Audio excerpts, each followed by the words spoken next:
Hey, hey, hey, folks. Welcome to the Sports Kings NFL Weekly Countdown Show, streaming live on YouTube. That's right. And our Sports Kings page on Facebook. I'm your host, Mean Gene. The show is brought to you by Tom's Watch Bar in Las Vegas. Tom's Watch Bar defines the ultimate sports watching entertainment experience, conveniently located on the Las Vegas Strip inside the New York casino. All right. Let's go ahead and get some introductions, even though we really don't need them. But since we on this new platform, we're just going to go ahead and do that. How about we start with my man down there at the bottom there? Because look, this guy has been my ride or die for like the last 13 years, formerly with FanDuel Sports Southeast, the regular on the MeanGene Show. We also, he was part of our Virgin Hotels Las Vegas broadcast that we did out there. And he covers the Charlotte Hornets and the Carolina Panthers, Dustin Phifer. What's up, Dustin? Mean Gene, Jacob, what's going on, man? Glad to be on this platform, and I can't believe it. I'm looking at the screen and looking at you two guys, and I'm looking at my TV and I'm seeing NFL football. So we know it's time to get to work. It's time to get to work. We are well overdue. So let me go ahead and bring on this next guy here because look here. If you're looking for a Houston Texans jersey and you can't find one, it's because Jacob done went up and bought every damn thing in the team store. This guy right here also hung out with us in Las Vegas. He did a gambling show for a little bit. Then he came on over and did some shows with us on the MeanGene Show and the Sports King Show. And now he just recently was on with me on ESPN 97.5 doing the weekly countdown show on what was then the MeanGene Show. So now, and he also has his own podcast, and that's called The Coach's Quarters. So welcome, Jacob Meadows. What's up, everybody? It's so cool being able to do a show from the studio, from the man cave that I've got in my house. It's a better backdrop than I had at ESPN, admittedly speaking. But it feels good to be back with you, gentlemen. Dustin, it is always a pleasure, and I have high hopes for Carolina this year. So hopefully we can be buddies. Hopefully you don't knock me out of fantasy. Well, I was just going to say that the one thing that Gene left off your intro was that you lost to me in the playoffs last year. Yeah. Oh yeah. I lost pretty bad to you in the playoffs last year. You know, I was going to bring that up here in the next couple of weeks as we get closer to our fantasy football show here. But Jacob, Gene doesn't bring up that because he finishes last in our league every year. So. The year I won it, look here, bottom last year, bottom. Because I'm the commissioner this year. Damn it, I'm rigging it. Okay, I'm just tired of losing. If you come up with that first pick, we're gonna know. Gene can rig it and still come in sixth. Don't Probably worry. Will. All right, guys, look here. It's the first official week of the preseason here, okay? It kicked off tonight. I think you got 3 games on tonight, and believe it or not, 3 more on Friday. How about 8 on Saturday if you really want to get into this, and then there's 2 on Sunday to end the preseason for week 1. Okay, so I tell you what now, we're also in preseason mode, okay? And I just want to let everybody know that we have, if you're watching this on YouTube and on our Sports Kings page on Facebook, this is a new setup for us, okay?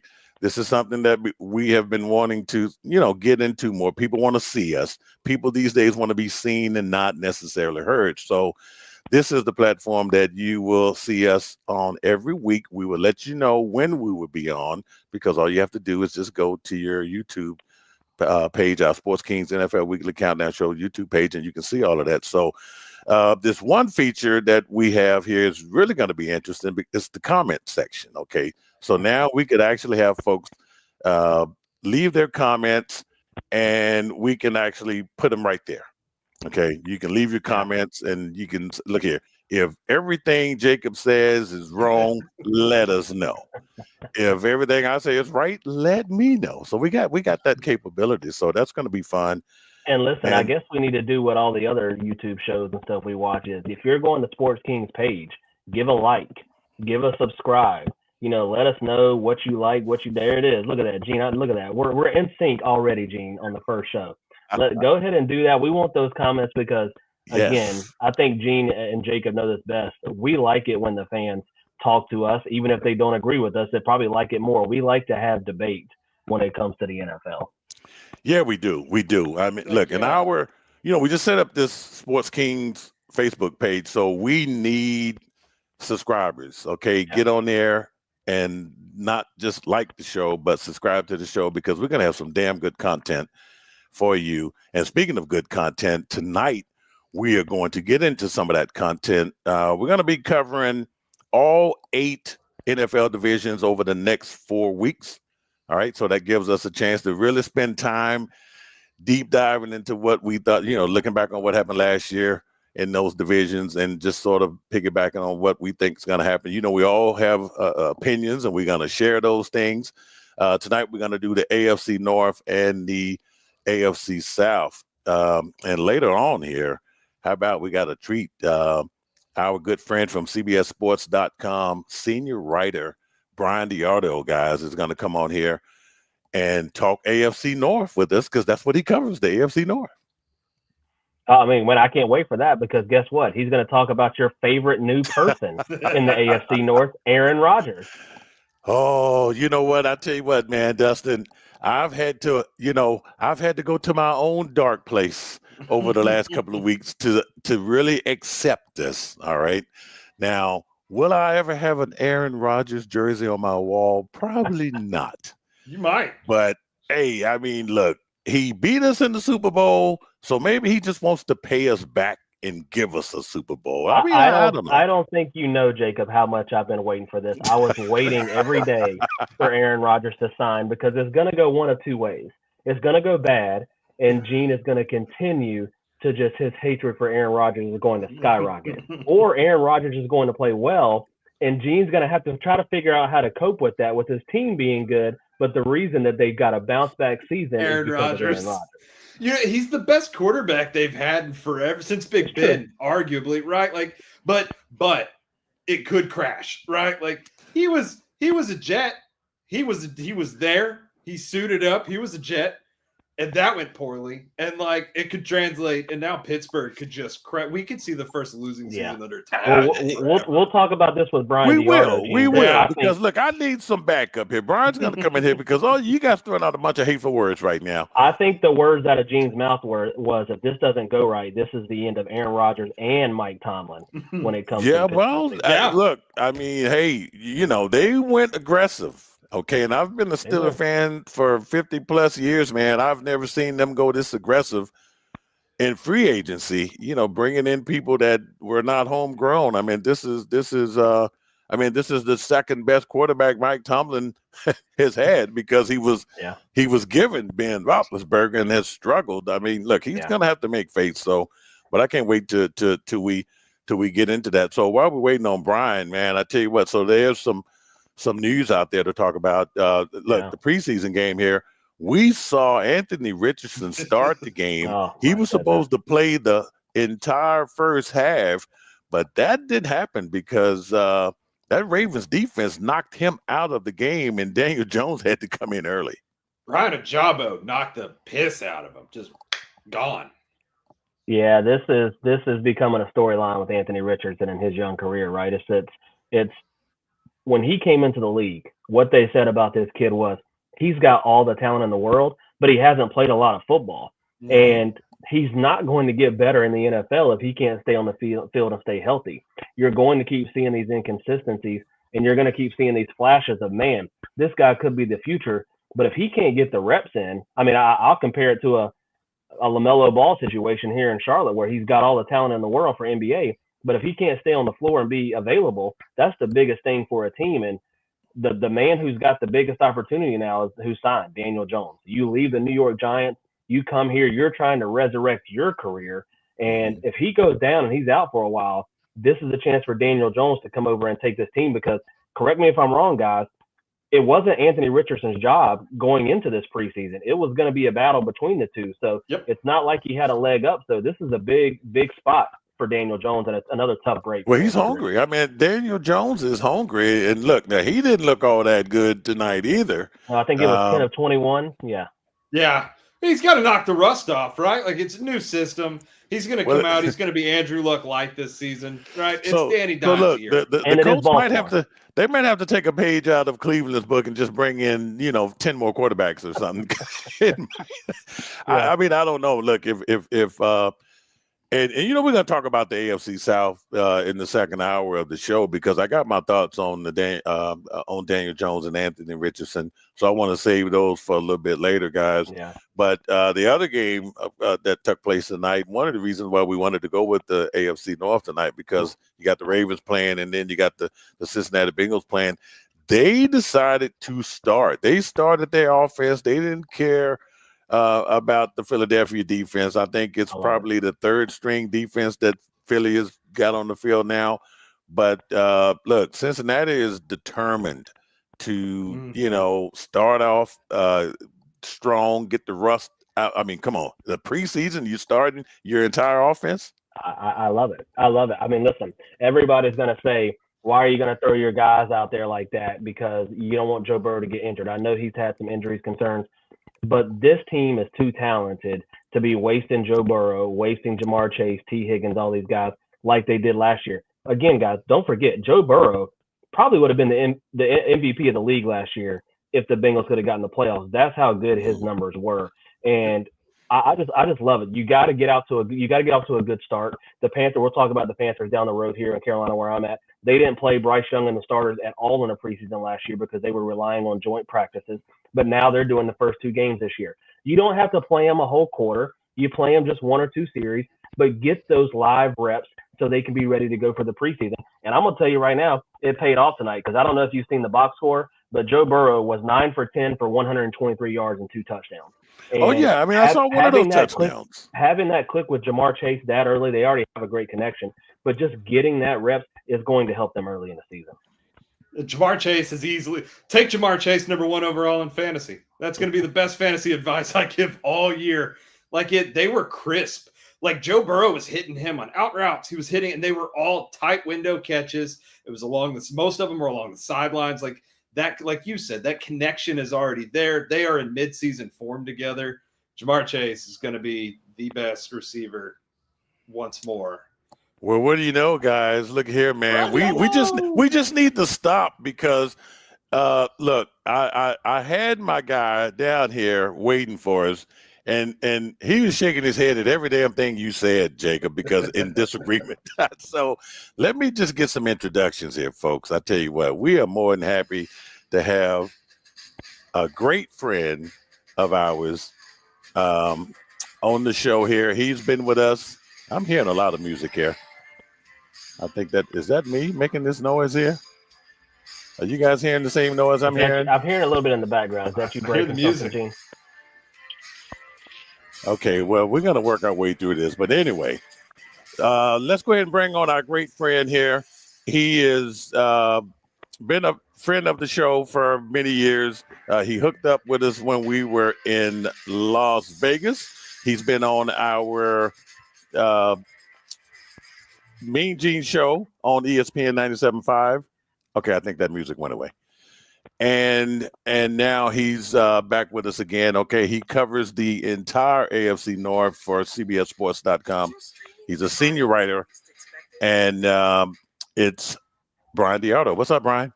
Well, guys, one thing I'm trying to be is Father of the Year. And it's always good to be on with you guys. I literally just started the show, and my wife texted me and said, our princess is requesting pretzels and chips. That is referring to my 2.5-year-old upstairs, who doesn't go to bed till like 11:30, even though she's 2.5. So I'm going to attempt to continue to do this with you guys while also being a waiter. But no, it's always awesome to be on with you guys. Dustin, I know I've worked with you for a while. Jacob as well. I love all the jerseys in the background. I was trying to discern, is that Darren Sproles? I think I see. That's incredible. MeanGene, always good to be on with you too. So I will try to do my best as a guest on your show, while also trying to appease the appetite of my 2.5-year-old upstairs who has the sleeping schedule of a teenager. That's where we are right now. Well, hey, you look got to here, Brian. multitask. I am happy. Look, I found out what it was. Okay, so I got this tablet here. I'm trying to be nosy and get notes from what's happening with Anthony Richardson, and my tablet starts talking to me, and I'm like, well, where the hell is this coming from? So, all right, like we said earlier, Brian, it is the preseason for us too. Okay, we're trying to work out some kinks here tonight too on this new platform. But look here, man. Thanks for coming in tonight. And look, we want to start. One reason why we wanted to start with the AFC North was because we got the Ravens playing tonight. We got the Bengals. And how about we just go ahead and start with, let's start with the Bengals, okay? I've read a lot of your articles over the last couple of weeks, man. The offense, Brian, were you surprised at all that they decided to just go ahead and start their offense? I mean, well, what they're trying to accomplish here? No, and I was kind of listening to what Jacob was saying, and I agreed with him. I think, they've had some horrific starts to their seasons. I think they were 0-2 in 22. They were 0-2 in 23. I want to say they were 0-3 in 24. They were able to rebound in 22, but they had to go to Kansas City for the AFC title game, right? And even though they had beaten Kansas City in the regular season, and if they had gotten, had they not started off to such a bad start, they could conceivably have hosted that AFC title game. That was also the year the DeMar Hamlin thing happened, and they lost control of their destiny as far as having a chance to get the number 1 seed. And then the last 2 years, it cost them a playoff spot, right? I mean, and I think that's the thing with Cincinnati. It's like you can't have Joe Burrow and not make the playoffs. I mean, you have this window, and I mean, now as a guy that grew up a Steeler fan, like I'm seeing it firsthand now, where you're either a franchise with a quarterback or you're just another team, and you're every year. You're trying to plug in a guy that you just hope can get it done. I mean, and even Baker Mayfield, I would put Tampa in that category. Like they have their quarterback, like the Lions with Jared Goff. Are those Hall of Famers? Most likely not, but they're guys you can win with. And if you don't have one of those guys, so if you have Joe Burrow, I'm just gonna say it is inexcusable to not make the playoffs with Joe Burrow as your quarterback. And so no, I like that they're out there doing it. The one thing I didn't like from what I just saw from the Bengals, because I watched the first half here in Ohio, Chase Brown taking too many licks. He's taking too many shots. That's the issue when you're playing in the preseason. Is there's 2 problems, and Rodgers alluded to it yesterday. Aaron Rodgers, you're getting a very vanilla look from the defense. So there's not really a lot that a starting offense is going to gain from playing in the preseason. From that perspective, you're not really seeing defensive scheme. But the one issue that you do have, especially for backups or even some starters, you have guys on the other team that are trying to make a name for themselves. They're trying to solidify their spots on rosters that are competing for position. So I saw Chase Brown get airlifted on a play near the sideline. I saw him take another tough flick around his midsection. He is their workhorse. He is now their new starting running back. They can't afford to have anybody get hurt in the preseason. So, and their defense, I think their starting defense looked okay. But no, overall, I thought it was a good decision for them to play Joe. And as you guys alluded to, him and Jamar Chase are I mean, they're in midseason form right now for sure. Well, I want to follow up on that with the Bengals, and we know the offense. We just mentioned that they're going to click. Joe Burrow, if he's healthy, they're going to do what they do. T. Higgins, Jamar Chase, they don't have to worry about the money anymore. They got paid.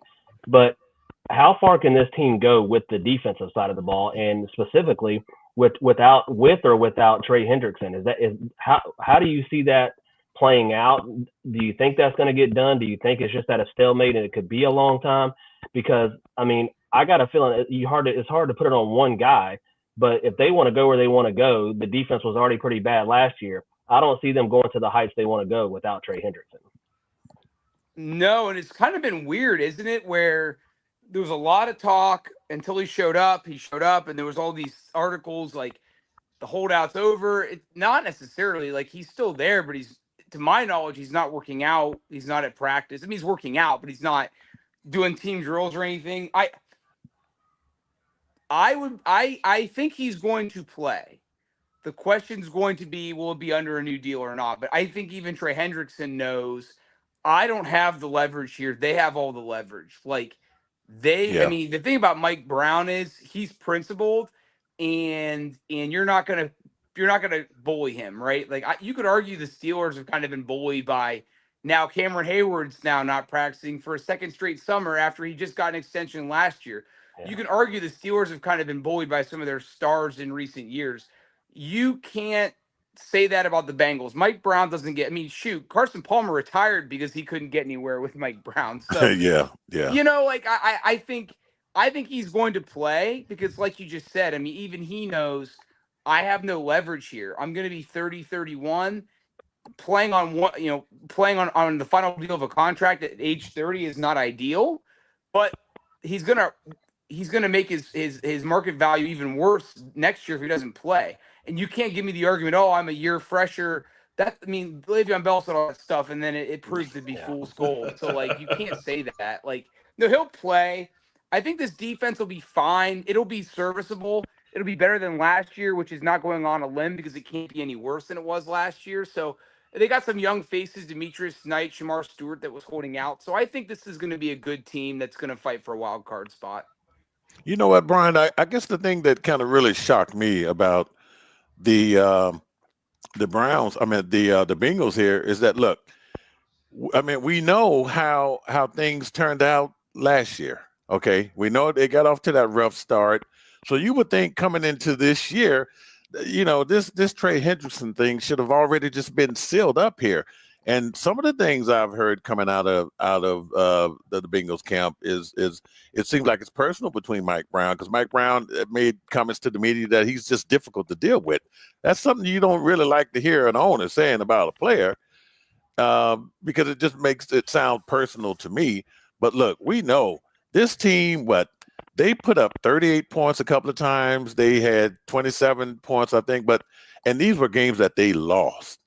I mean, it should be a no-brainer to know that, man, let's just go ahead and get this defense done here and come back so we can be competitive, because they ended the season, on this hot streak. I think they won like 5 in a row to end the season. They did. I think they thought that they would have some leverage with him by drafting Shamar Stewart and having him be a gangbuster. They also drafted what was his face? The edge rusher. I can't recall his name. I just saw him the other day. He was just out there making a nice play. They drafted edge rusher a couple years ago. He hasn't panned out either. So obviously he's made an impression on me since I know his name right now, right? So they haven't. Oh, it's on the tip of my tongue. It's gonna drive me crazy. But they drafted Sam Hubbard. Is that who you're talking about? No, they drafted an edge rusher out of Clemson 2 or 3 years ago. What was that? If I have my left hand, I can Google Bengals depth chart and I'll grab him. But he hasn't been very good either for them. And so, so they're acting like they have all this leverage and they don't, because Shamar held out. And then that could have been disastrous. Right. And then Sam Hubbard retired, and now the other guy Miles Murphy. Yes, that's what. So Miles Murphy's been a bust so far. Hubbard's retired, and Shamar Stewart held out as well. So leverage. So as far as I guess that's what they thought. Like, hey, he might feel pressure by all the players we have to sign or to do whatever. But no, I think that, I mean, the thing about, again, I'm going to go back and say this. Mike Brown, he could have, I don't know about, no, hold on, I'm trying to do my math here. He almost could have fought in World War II. The guy's like 90 years old, okay? Yeah. He's from a way different time when players made no money and had jobs in the offseason. He's just from a different time. And so for him, and he said it he talks to the media like once a year, and he said it. He sits on this folding classroom table. It looks like very awkward looking. And he said, he's under contract, by the way. And so he's very principled. It's like, I hate when people say, the Bengals are cheap, aren't they? No, they're not cheap. They gave Joe Burrow the highest contract ever. They gave Jamar Chase the highest contract ever for a non-quarterback. They're not cheap. They're just principled. Like they loved how Joe Burrow handled his contract negotiation, which was, we're not discussing it publicly. So, Jamar, they didn't love how he handled it, but he didn't burn bridges. I think T did a lot of stuff on social media and stuff, but I think within the locker room, within the building, he did everything they wanted him to do. Yeah, but I think He's I think still we haven't- thinking. Yeah, I think we have some video problems with Brian. We're gonna try to get him back on here. Hey guys, I put up the standings from last year. Yeah. And the AFC North here. So you see Baltimore 12-5. They won the division. Pittsburgh 10-7. They ended up making the playoffs there. And then the Bengals, who we're talking about right now. I was going to kind of ask Brian that, like, okay, Cincinnati, we see in their last year 1 game behind Pittsburgh. Obviously, they weren't close to Baltimore, but like as we shift to talk about different teams in the AFC North, like where does he have the Bengals ranked? I mean, this division. I mean, you talk about it with Joe Burrow. We're going to talk about the AFC South. If Joe Burrow's in the AFC South, the Bengals are going to walk away with that division. You know what I'm saying? I mean, but now they're in this division with Baltimore and Pittsburgh. And we'll see what happens with Cleveland. But does he think that they have a chance to overtake those two teams, or are they still looking at a third place finish in that division? I don't know. I mean, look, they went on that 5-game win streak to end the season, and I mean, just look, they could have made the playoffs, and I think they probably would have performed better than my Steelers did had they made the playoffs because they were smoking. You know, how else does Joe Burrow end up passing for more yards than anybody last year? Yeah, and what was it, 43 touchdowns? The numbers were unbelievable. Yeah, I mean, the numbers were just crazy, right? So, but when you look at, you know, this 9-8 finish, that's because they got off to a crappy start. So that's why, you know, my point to Brian was that, man, I mean, come on. If you know your defense, your quarterback, look, you got the offense is already, you know, the offense is looking good. Chase Brown is looking good. I mean, you got that. You have to take care of this defense. And then we could be talking about who's going to finish second behind. Yeah, I mean, I'm looking at it now. They scored the 3rd most points in the AFC last year behind the Bills and crazy.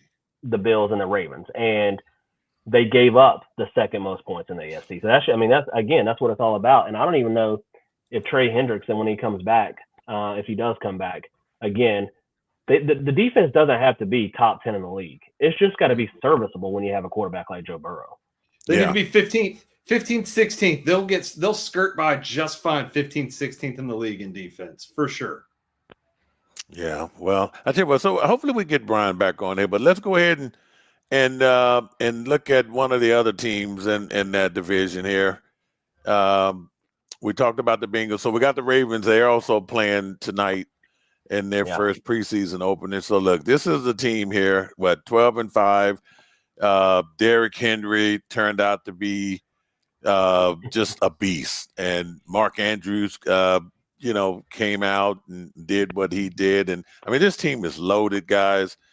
And okay, there we got Brian. So let's go ahead and get him back on here. Okay, Brian, we got you back there. Welcome back. Yeah, sorry about that, guys. My internet's a little from the Mike Brown era, I guess. So it's haven't we're reached not that deal mid-season yet. form over here as far as the internet connection is concerned. So my apologies there. No worries. I think Dustin had a question for you. Yeah, well, just kind of to put a wrap on I need a new. Yeah, we need something over here. This is like 1990s dial-up over at this house. We need to figure this out. So we'll get there. So I apologize for that. It sounds like. Oh no, you're good, Brian. I was just gonna put a bow on the Bengals as we kind of move to a different team in the AFC North, so we can kind of cover them all with you. But compared to the Ravens and the Steelers, I mean, they finished 3rd in the division last year. Like, do you see them? It's such a tough division. Do you see them making a jump to where they could win it, finish 1st or 2nd, or do you still see them possibly holding down that 3rd spot and just trying to get that wild card for the playoffs?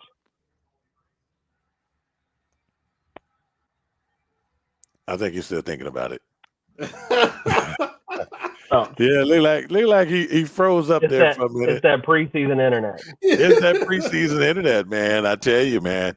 It's preseason, so Brian's only good for 2 questions, like 2 series, and then he's like, I got the rest of the night off. I said at the beginning, we're all in preseason mode, okay? So we working out these kinks here, but look, we're gonna hold on to Brian because as soon as the weather warms up there in Cincinnati, I know he's in Ohio, so we're gonna unfreeze him and we gotta talk to him. But that's a cool picture right there, right? Deep thought.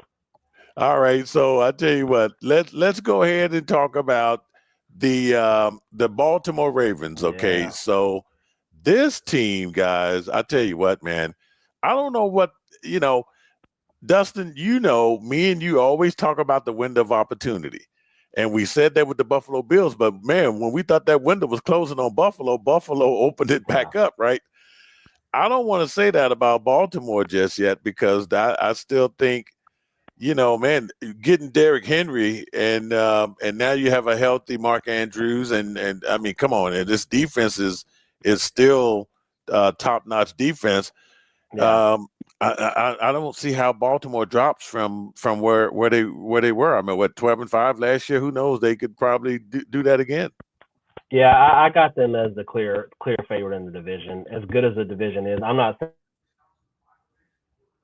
saying they can't lose it, and Cincinnati or Joe Burrow can't go on a crazy run. Aaron Rodgers can't find the fountain of youth for 1 year and make it close. But going into it, you got to make them the favorites in the division. You bring everybody back pretty much. You add a DeAndre Hopkins on your roster. I mean, but what you say about the window is right, Gene. Now, Lamar Jackson, he's still kind of in his prime. So as long as you got him, you're going to be there and have a chance. But when you talk about a guy like Derrick Henry and you talk about a guy like DeAndre Hopkins, Mark Andrews getting a little older, like these guys, like you got to take advantage of these opportunities now when you have one of the best rosters in the NFL. And I don't think there's going to be a better year for them to do it than right here. Like you said, that was Derrick Henry's first year. He was amazing. He should be the same. Now he's even more comfortable in this system. So this has to be the year that they try to take advantage and really make some noise. And again, it's that regular season. Can they put it over the hump in the playoffs? And Lamar Jackson was a lot better last year. They made some plays in the playoffs and things like that, but they still couldn't get to that ultimate goal. So to me, they're the clear favorite for the division. Even if they don't win the division, this team's a clear playoff team, one of the top teams in the AFC. But it's kind of boring because I'm going to be like, hey, I'm going to be waiting for the playoffs to see what Lamar Jackson and the Ravens do. See, I think there were two big moves the Ravens made that are going to have like lasting impacts. One, last year, even though they went far, right? Like they are the clear-cut best team in this division. Oh, Brian's back. Hey, what's up, Brian? All right, guys. I did a hard power cycle. Everything's fine. You sound like you were on the other side of the world last time I was here. All right, which team are we on now? Are we on the 2038 Oilers? Where are we? We're on to the Baltimore Ravens, who I think we have kind of agreed is the clear favorite in the AFC. So give us your thoughts on, is this team still the favorite? And I was kind of mentioning, listen, to me, when it comes to the Ravens, I know this sounds boring. I'm going to be waiting till the playoffs to see if they can finally get over that hump and make that deep run with this team. So what do you think from them this year? So real quick on the Bengals, I will say I have them as a playoff team. Okay. I have them as a wild card team. However, I think they are never going to be. I mean, I heard on the broadcast they just said they want to be a feared defense. That will not happen this season. No. We were saying if they could be average, that would be good. Right. They could be like a version of the 05 Bengals that got a lot of turnovers, right? Like if they turn the ball over, if they're tough in the red zone, that's kind of what they've always been, even though they changed coordinators. And I think they're going to blitz more. They'll be more exotic. I think personnel-wise, they got better, even though they're unproven in certain areas. I think that's how they can thrive, right? But I still think that defense is going to – I think we all can agree that defense is going to hold them back still. Yeah. But, no, I agree with the Ravens. It's funny because it's like, I think like the last 3 years, and like I was talking to radio people in Baltimore recently, and they were like, well, we all here feel like this is the year. Like, do you agree? Or like, do you think this is our best team ever? And it's like, yeah, but I felt that way for like 2 or 3 years. Yeah, like, exactly. You guys always get in your own way. Like, that's the problem. It's not like there's not a talent deficiency. Like, again, we can all agree there are better receiving cores out there, but it's good enough, right? Like the defense is not the best, but it's good enough. Like they have arguably the best deep quarterback in the league, the most unique quarterback in the league. Now they have the best, we can all agree Derrick Henry's a Hall of Fame running back. Oh, yeah. The question's going to be, are they going to beat themselves again? Like That's the question. Like, and yeah, I mean, like you said, Dustin, like, let's wait till the playoffs to see, because I think for them, the key is going to be, can they get a number 1 seed? Can they keep the playoffs in Baltimore, which they're going to have to avoid slow starts. It seems like they have a lot of slow starts. They ended last year on a bench, and that's kind of like they were 2 games behind the Steelers at one point, I think, in the division last year. And they got They got to get off to a faster start. My big concern with them is still pass defense, even though I think they'll be better this year. But my other concern is, do we think Derrick Henry's going to stay healthy like that again? Like, do we see the Fountain of Youth has to get there at some point? Like, I don't see another 1,900 yards in Derrick Henry. Like, and if he does get hurt, is it going to be back to Lamar having to carry everything? That's my biggest fear with them. Well, that's what I kind of mentioned in that window, Gene, that me and you talked about. It's like, okay, Lamar still, he's in his prime. Lamar's going to be Lamar. But Derrick Henry, Mark Andrews is getting a little older. DeAndre Hopkins obviously comes in. He's older. So, like, how, you're going to have the window with Lamar, but with the other guys around you, how big is that window to really get to that ultimate goal? I agree. And Derrick Henry, I didn't think about that, Brian.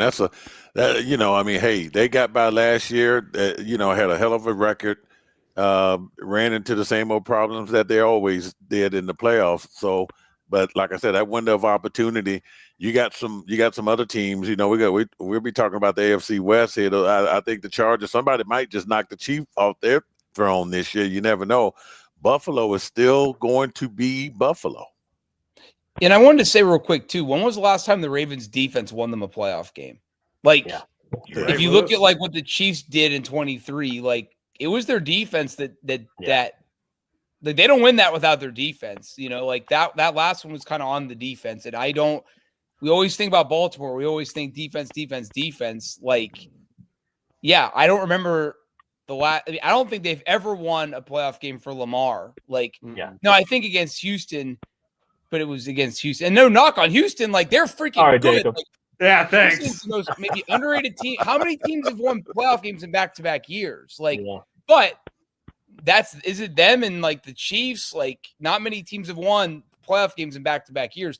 But my point was not necessarily a knock on Houston. It was just the Houston team they beat in 23 was like, that was CJ Stroud's like rookie year, right? Yeah. Did they lose a receiver in that game? So it was like great, like, but like the defense played great in that game, and they fooled me because then I thought, but like they've never, like the defense has never risen to the occasion with him, and so that's my biggest issue with the Ravens. It's always like it's Lamar has to play a perfect game for them to win, or Buffalo almost game was the perfect example. Can't make a mistake, and that's too much burden to put on any quarterback, let alone him.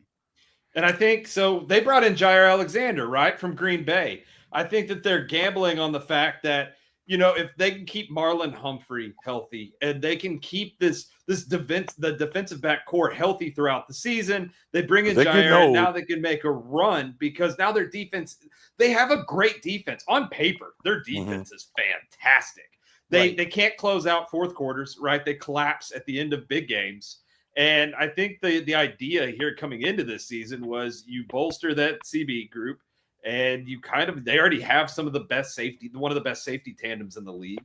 So you kind of you keep adding to the room until you've got enough talent, enough juice to push over that edge. They should be better. We're also not mentioning, I don't know if you guys already did, new kicker this year too. Yeah, Justin Tucker. Yeah. Yep. Yeah, and they're already trying to break him in. So that's gonna be interesting within itself, man. Let me tell you, that guy was a staple.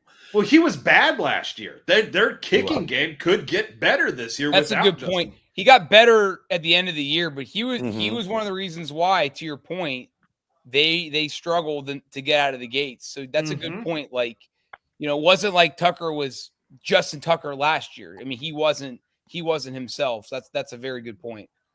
All right. Well, I think we should save your Steelers for last because I'm really. I don't know, man. It's a good right now. Are we sure? Trust me, we are because speaking of, I was going to touch on the Cleveland Browns because they are in town here in Carolina, where I'm at, covering the Panthers, and had some joint practices and things like that. The game tomorrow night.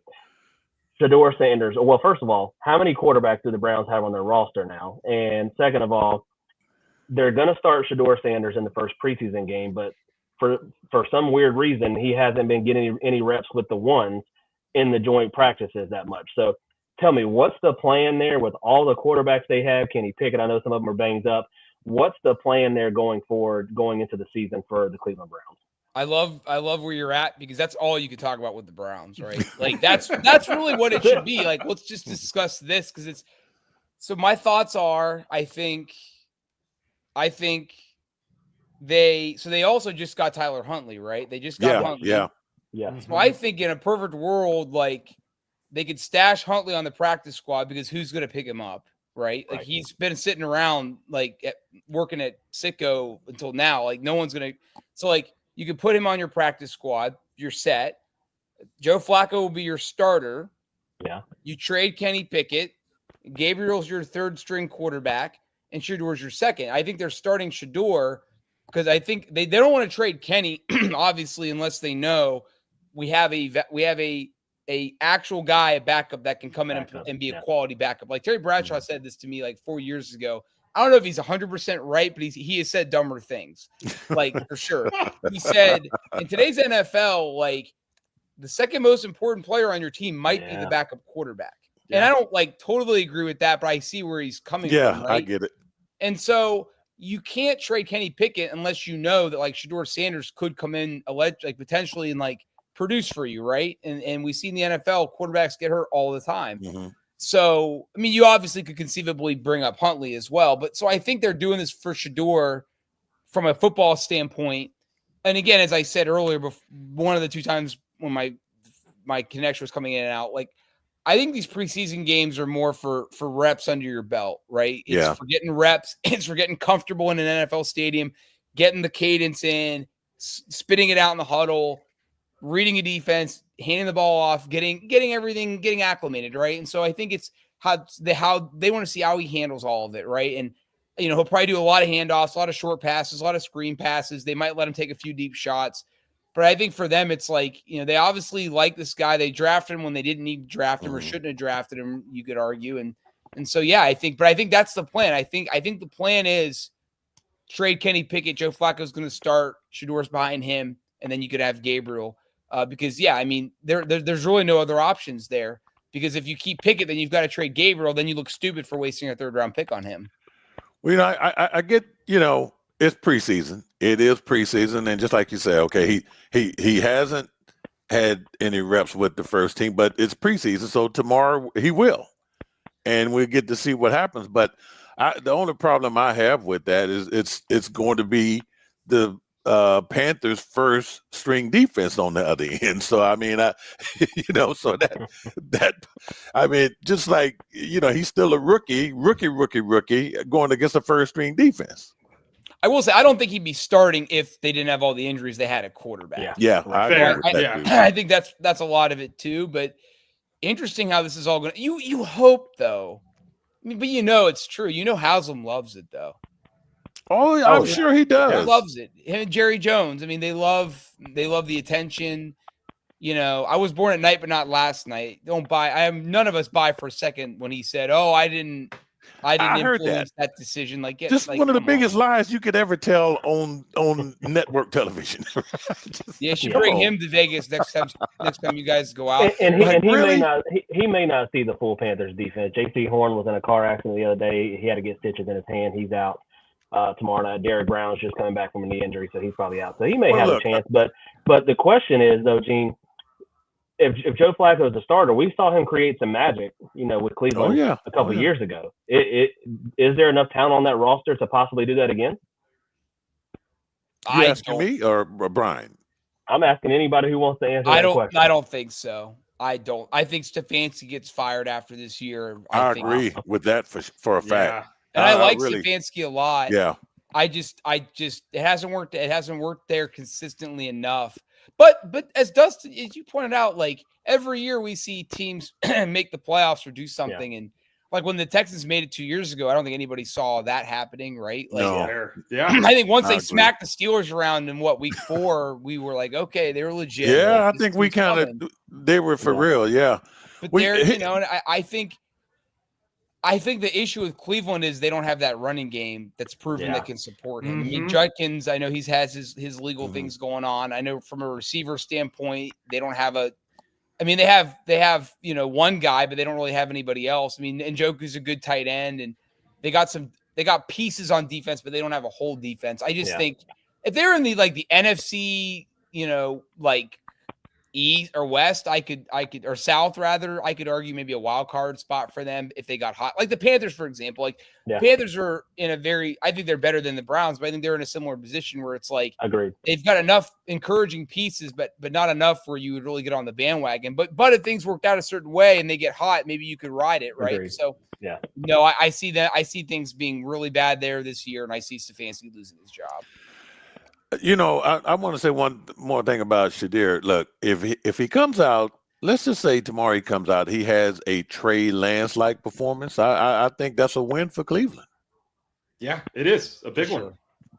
Well, what have you heard anything, Brian, about has he been doing the right things in camp? Because obviously the reason he dropped and all this stuff is because they weren't sure how his attitude was going to be, and he thought maybe he was bigger than a lot of the team, the big attitude. So has he come in and put his head down and kind of said, all right, this has kind of humbled me. I need to get to work.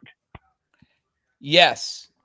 And it kind of reminds me of his dad in that so if you guys don't mind, I was a freshman in high school, and all of a sudden I heard Deion Sanders is going to be at our school tomorrow at 6:30 a.m. before school starts. And I'm like, no, he's not. And I went to school at 6:30 the next day. I went to the PAC, and he was there. And he was talking about how he was saved and God. And I'm like, this is Neon Deion. This is prime time. And I think the Deion that you see on TV and that's not Deion Sanders. Like Deion Sanders works his butt off for, I don't know if we're allowed to swear here, but he works his butt off. And I think Shador's similar. There's obviously the Shador with the swagger and everything that he conveys, but I do think he's a humble kid. I think when he was in the film room with Dayball at the combine, he didn't do well. I don't think he prepared well at all for the combine and for interviewing with teams. I don't think prior to the Browns getting into the playbook was a priority for him because he played in his dad's offense. So he just knew it, right? I think he took it for granted. I think the combine probably it should have woken him up, and I think that it did. And so if you read anything from the Browns or hear anything, it's all he's doing everything we're asking him to do. He's preparing. He's in the playbook. He had the speeding ticket. He owned it. That happened. Yeah. On the field, he's making good decisions. He's processing quickly. I mean, they're also kind of tailoring to what he does best. I think it's still, as we all know, it's going to come down to whether or not he can throw intermediate passes. If he can throw deep, that's what it's going to come down to, right? Anybody now in today's game can throw check downs, can get bubble screens out, can call play in the huddle, can audible at the line of scrimmage for the most part. It's going to be those things. So, but no, I mean, overall, it's been about as good as you can imagine it. That's the positive in Cleveland right now.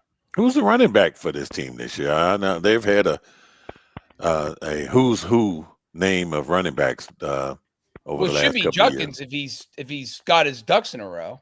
Yeah. I mean, Judkins will be the guy, and then Jerry Jeudy at receiver and Njoku. I mean, the skill guys are okay. There's just not a lot of depth there. And that line isn't what it was 3 or 4 years ago. No. Right. That's true. That's true. Well, look, this team, 3 and 14 last year. I don't see how they even get better than that. I mean, it's going to be 6 games. Tough. They're going to win 6 games. You're going to give them some more 5 games? or 6 because I don't think you realize, Gene, how bad the quarterback play was from Deshaun Watson and other quarterbacks last year. Exactly. And that'd be the one thing that bought Stefanski more time. If there was anything that could happen to buy Stefanski one more year after this season, it's the fallout from Deshaun Watson and then finally taking a full step forward away from him. I mean, if they crash out, they win 1 game this year. Yeah, he's absolutely gone. But if they win 6 or 7 with what they have on this roster, I don't see 7. I'm not going to go that high. Yeah, we can see 1 more year. Brian, do you think? Look, I don't think Flacco is going to start 17 games, so it's probably going to be one of these other quarterbacks that's going to save Stefanski's job, if anything. I mean, what do you think? I think the only way they win 5 or 6 games is if their season's lost, they go Shador, and there's the Tebow magic of 2011, and they kind of rally late and get those 4, 5, or 6 wins. Because the one thing about Cleveland is, and you're right, the quarterback play was pretty abysmal last year from all of them. But I think if things go south for them and there's none of that, it is going to go south. We're talking 2-15, 3-14. But again, I can see where Jacob's coming from, though. I think like they could pull the plug on Shador, or they could pull the plug on Flacco or whatever. Shador comes in and can kind of galvanize the troops. And I'm not even looking at their schedule. I know they play a last place schedule, so that's going to help them. So, but no, they need to end the year on a positive note, whatever that means. Like last year, they certainly didn't, and they bottomed out.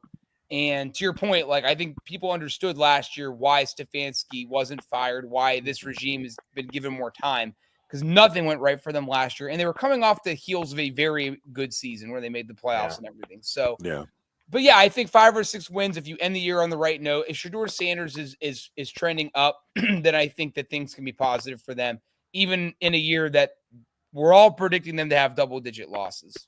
Okay. Well, we got 10 minutes left of your time, Brian. We're going to make the best of it because we saved the best for last here. Okay.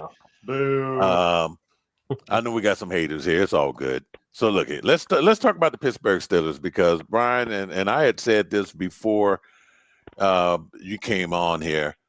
I've been a Pittsburgh Steelers fan for over 50-something years. Okay. I'm 61, right? So I've never seen this team be as aggressive as they were here in the off season, and it took a while before I began to accept the Aaron Rodgers thing. Because Aaron Rodgers is going to be Aaron Rodgers, okay. And I've always said, hey, if you're wearing my team's jersey, I have to get on board. But it took me a while. A lot of folks are still not on board with this. But so far, all things look good in Pittsburgh, Brian. I mean, what are you saying? What are you hearing? Well, so real quick, though, so if we could do this. So you just gave us your age, so I think we should all show a little vulnerability here. It's because of all of this, man. You guys would have guessed it any damn way. Well, hey, I'll be 40 in a month. So I turned 40 in January. So there you go. See, there you go. There you go, man. Goodness. 31 next month. Oh God. The youngin. He's bringing the medium age. Wait a minute. So because you guys shared your ages, I feel like I'm hosting my 3 sons here. Here we go. Absolutely. And listen, before you answer, Brian, Gene was on record as saying he thought that maybe it was time for Pittsburgh and Tomlin to go separate ways at the end of last year. Yeah, and I was somebody that pretty high up on CBS told me off the record they thought the same thing, and I wish I could share it maybe off the phone, but I think everybody felt that way, right? And I think all 4 of us absolutely felt that way. Yeah, absolutely. And I think good or bad, Tomlin's very good at just keeping it going, and it's so funny because he always talks to the fans the third day of training camp, and I just wonder when's the year he's going to get booed. As much as Steeler fans hate on him, nobody ever boos when he's right in front of them, right? Yeah. They all, they just wave their towel and keep it, and keep it going. So I went to camp the first 3 days, and that's when my schedule allows it. I'd like to go later in camp because they're just in shells, and it's hard to know what's real. But at least you can see where they're starting from, right? The offense looked awful, because Rodgers had never taken a snap with them prior to camp. And that defense, okay, it's not the 85 Bears, and people are getting really, really carried away with that defense, but super impressive because Jalen Ramsey looks like he's been in that defense for 5 years already. Wow. He's the starting free safety, so he's moving, he's making the transition, and I feel like that's a super underrated thing that's happening right now that no one's talking about, people like when the Minka trade happened, everybody freaked out, and then everybody just like, all right, let's move on. It's like, no, like Jalen Ramsey's now a safety. Like he's doing what Rod Woodson did. He's doing what a lot of safeties or corners did late in their careers. He's going to safety. But when they're in a nickel, he moves to the slot and he blitzes. There was a play, I think the second or first day of camp, one of the first couple of days, he comes right at Rodgers, and Rodgers sees him and like freaks out and throws it away, and I'm like, damn, like Rodgers just looked like little Will Howard back there, little rookie that didn't know what was coming. And it's like, and like they look like they've been at it for a while. Like, and Jack Sawyer looks good. They're moving Watt around because that was an issue last year when he was only coming off the left and teams were neutralizing him. So he's moving around. Derek Harmon, the first round pick, like the defense. I mean, it's not all great. Like Malik Harris, like the backup linebacker they got, he's not good in run support. They were hoping he'd be better.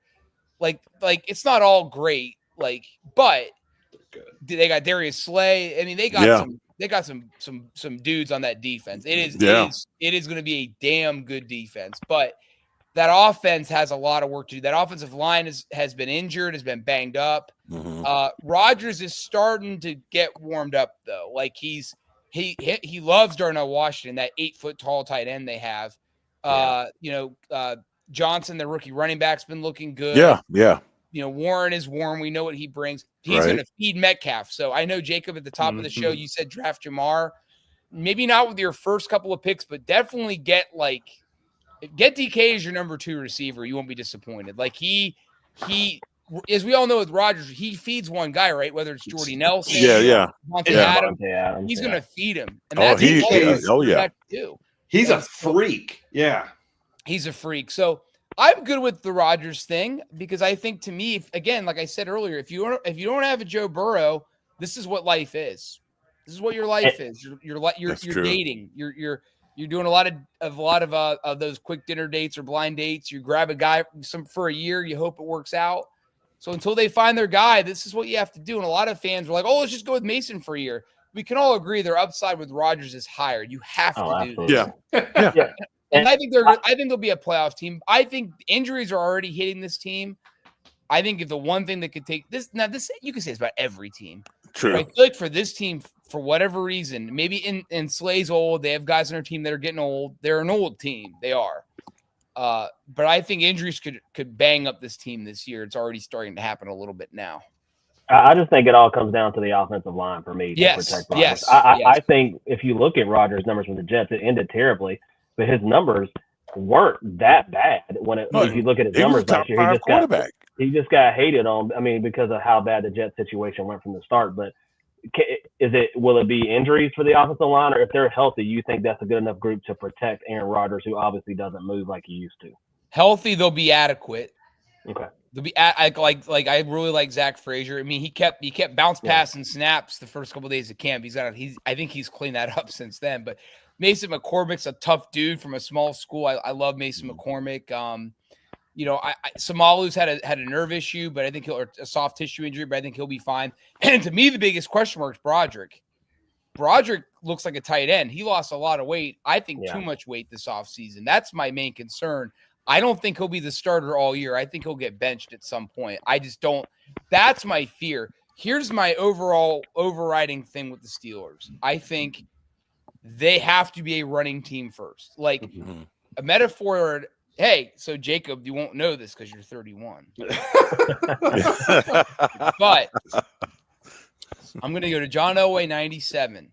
Oh. He was still a Pro Bowl quarterback, could still do it, but they were a running team. Charles Davis, running back. Yeah. That was their MO. Elway's job was to pick up. He had to make plays every now and then. He had to keep the defense honest, but it was a run. That has to be them. And unfortunately, I don't think they're going to be that. They're not going to. They were an average running team last year. They're not going to make up the gap between average and great in 1 year. But that has to be the formula. Like, I agree full-heartedly, Dustin. Like, their offensive line has to be there. Yeah. But the defense has to be dominant. This has to be they really do. Top 3 defense. It has to dominate. Yeah. Dominate. Not just be good, be a great defense. And I don't know if they'll be that either. They'll be good enough to make the playoffs if they're healthy. But that's the question though. Is the playoffs good enough? I mean, obviously, I'm asking Steelers fans here, Brian, Gene, like they've made the playoffs. No, but then they fizzled out. You got to win a game. Right? Yeah. It's not win Super Bowls anymore. Right. We haven't won a playoff game since Obama was president. Right. Yeah. Yeah. A long time ago.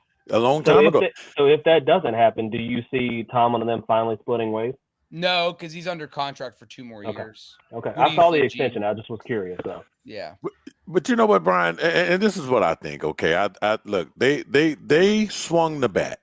They swung it, and I agree with you. I honestly think that there's going to be 3 teams out this AFC North in the playoffs. And I think Pittsburgh is going to be one of them. But I agree they're going to have to win. They're going to have to win a couple of playoff games, in my opinion, because they really went at it hard to get Rodgers in there. And let's just say if it goes south and goes ugly, let's just talk about 6-7 wins. I know that 2-year contract is out there, Brian, but man, if this thing gets ugly for Rodgers and Tomlin, I got to think that Mike could be on his way out. It would take an ugly scenario for them to part ways. I agree, Gene, because one thing is they're coming off 5 straight losses. Yeah. Oh, yeah. Heck. You come off 5 straight losses, and then you have a 6-11 season. I think you're right. I think it would take that. I think going to the playoffs and losing, I think they'll just run it back again. Yeah. Because I think when Rooney extended Tomlin, it was almost like, all right, you got 4 years to do this. You get 4 years to get us back to get into AFC title games, competing for Super Bowls. And if we're not there at the end of 4 years, then maybe it's time. I think we're 1 year into this now. Same old. For me personally, I'm talking about me. I would be let's go back 10 years when they beat the Bengals in the playoffs. And then they give the Broncos everything they can handle when they lose. That was the game where Martavis Bryant went nuts. Mm-hmm. I was fine with that. Was that the Tim Tebow game? No, this was okay. This was Peyton Manning. This was the backup running back fumbled game. They lost by 8 points. Like that. But if they do run it back, they have that. They lose in the playoffs. They run it back with Tomlin. There's a good possibility they're not running it back with Aaron Rodgers, right? Do you think he's going to go? I know it's year to year. Do you think you can see an instance where it's multiple years in Pittsburgh, or do you think hey, he's kind of hinted this is it and I'm done? It's like my dad always says about when I used to date crazy girls. He's like, don't get in their heads, man. That's a scary thing. Valid point. But that's trying to get into Rodgers' brain, and I don't know if we have enough time on this program for that. But I honestly think he's done. Yep. I think he's done. I think he's kind of accepting it. And I love it, to be honest. Not necessarily like him. I think it's great when going into something that it's the end. And I don't want to get super philosophical here, but I don't know, in our own lives. Let's just look at it in our own lives. Would we rather have something end and we didn't know it, or we'd rather go in knowing and just take it all in? And I think I used to coach before my daughter, who I'm now serving chips and pretzels to upstairs. And I knew going into my last season coaching, that was it. And I enjoyed it a lot more. I got to just take it all in and not sweat the small stuff. And I see a lot of that in Rodgers. I see him now just taking it all in. He said he has an open door policy with his dorm. He's embracing the dorm life that the Steelers do in Latrobe, which is 45. It's in nowhere. It's a beautiful place. But if anybody likes golf, it's a great place to golf. Arnold Palmer's from there. Amazing place to golf. Anyways, I think he's taking it all in. And I think the only scenario I could see him running it back is if it's just a love affair. They have a great season and they lose in the playoffs by a drop ball or something dumb happens. And he's like, oh, man, we're close. And he stays relatively healthy. Yeah, but I think that's definitely guys, what quarterbacks have ended on a good note? A great Drew Brees' career ended with 3 interceptions in a playoff game. Brady's was a loss, And he was terrible. He just had a good defense to help. Yeah, they just won. Yeah, he got carried, but right at the end of the show, I wanted to say I'm very interested in your guys' teams, Carolina and Tennessee, or Houston rather, because I love C.J. Stroud. He went to my alma mater. He is the most underappreciated quarterback in Ohio State football history, easily. He won that Rose Bowl game with backups, and nobody gives him credit for that. And I really like the Panthers and what they're doing. And I mean, they're in a tough spot. I mean, their owner's not the best. They're making the best of it. Hubbard's a freaking tough as nails running back. I really like their quarterback. He's dealt with a lot of adversity already. So I'm very interested in your guys' teams. I know this isn't your guys aren't in this segment, but I'm very interested to see what your guys' teams do this year for sure. Yeah, I think this is the first time, speaking for the Panthers, that they finally got some excitement around the fans again. That it may not be a playoff year, but they know they're finally taking that next step to build something. And I really do expect, the way Bryce ended last year, I really expect him to have a really good year. And I still think obviously CJ Stroud had the bigger accomplishments, but now I think if Bryce can have a really good year, that those two kind of come back similar to each other. Because he ended that last year with 10 touchdowns and 0 interceptions in the last 3 or 4 games. And they added another weapon for him in McMillan. They added Hunter Renfrow. They finally signed some free agents on defense. So I think this team's in it. They're in a weaker division. Tampa's obviously the favorite, but there's finally some excitement around the Panthers that they'll be a fun team to watch, and that they possibly, if they can catch, like you said, some magic, flirt with that 500 record and maybe still at least be in the hunt going down the stretch. What about them Texans? Oh, yeah. No, the Texans, I mean, they should win the division, right? That division's kind of awful. The Colts are going to be bad. Anthony Richardson just broke his body again. And Danny Dimes, as much as I talk him up, is not going to be good enough to be a difference maker. Jacksonville's going to come in second in the division more than likely. And, they're not good, right? Tennessee has a brand new everything. Their defense is piss poor. Cam Ward's going to play well for a rookie, but he's not going to be – they're not going to win 14 games. So, like, the Texans, it's going to be what they can do in the playoffs, in my opinion. Like, it's going to be if we can get over if we can stay healthy. I think Christian Kirk's going to be a lot bigger of a difference maker than what people are giving him credit for. And Jaden Higgins is going to be a monster. I think he's going to be really good in that third receiver position, or even if Nico goes down and Higgins has to take over one and allows Christian Kirk and Jaden Noel to be that slot guy. I think it's just going to be what they can do. It's going to be an interesting year for Houston, but we should run away with that division. We should be top. I guess my only question with Houston is, and I mean, again, I'm with the Panthers, so they have a lot of questions, but is that offensive line going to be good enough to take care of Stroud? It'll be better. It could be worse, right? I think it's going to be on par, but I think Nick Caley's going to be the difference, right? They bring in the new OC, and we couldn't scheme around our piss poor offensive line before, right? We abandoned short throws. We didn't run enough screens or RPOs. And I think Nick Caley's going to be able to disguise how bad our offensive line is, and by proxy, make it better than previously. And the running game too. You've got like the 2020 AFC North All-Star running back duo, but like now they're banged up. So it's like, is that you're going to have the running game that you need too, True. And Nick Chubb's a question mark, right? We did steal Cleveland's second best asset next to Myles Garrett. But he's blown his knee out 100 times. I'm a big personal Nick Chubb fan, right? Me too. I'm worried about it, but I think he's hot. And I think he's hungry, and he wants to make a difference. Joe Mixon, I don't know what's going on with his foot. That one kind of worries me a little bit. Yeah. But you look at the camp notes, right? The best running back from camp from beginning to today is Woody Marks, rookie out of USC. So between him, Derek Gumbawale, Pierce is in a contract year, so he either has to do well or get shipped out before the deadline. But, I mean, we've got enough talent. I mean, Derek Gumbawale is a crowd favorite, right? He can kick field goals and what have you. So he's a very versatile running back. See, that's where I'm excited, because you said Hubbard. Hubbard's underrated. And then the Panthers went and added Rico Dowdle, who was another 1,000-yard back from the Cowboys. So that was a great signing as well. And they re-signed their entire offensive line. That was a strong point last year. So, I mean, I for one can finally say I can talk about the Panthers with actually some positivity and expectations, because as you mentioned, since David Tepper's been here, it's been a disaster. Yeah, it has been. Yeah, and I can't wait. We're going to talk about the NFC South, not next week, but I think the week after. Hey, Brian, man, we want to thank you for coming on, man. Absolutely. And we look forward to having you back on throughout the season. And if we can get you out in Vegas, man, that would be epic. That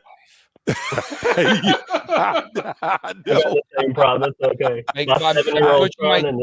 Come on, ask. Well, I went once 11 years ago, and I did make a good case for myself to ever come back. So hey, we'll take care of you, I man. was younger than Jacob back then. Now I'm a middle-aged man. So maybe now we would take care of you, man. I look at here, man. You can trust us. We got you, man. Oh, dude, all I want now is a good place to eat dinner and a good bed to lay on at night. And I'm good know that's go, right. So. They have half. No, I would love that, guys. I apologize for my internet earlier. No worries. Works better on the computer, so everything's better here. So, hey, dress rehearsal for me, I was not midseason for me either, but now next time I'll know where to start. Hey, that's why Those we got the always been seeing you preseason, guys. man. It works for all of us. And Awesome. I found out what that horrible sound was. I can't wait to go back and look at the video to see me scrambling like, what the hell was this? But hey, before you go, Brian, your order of finish in the AFC North. Ooh.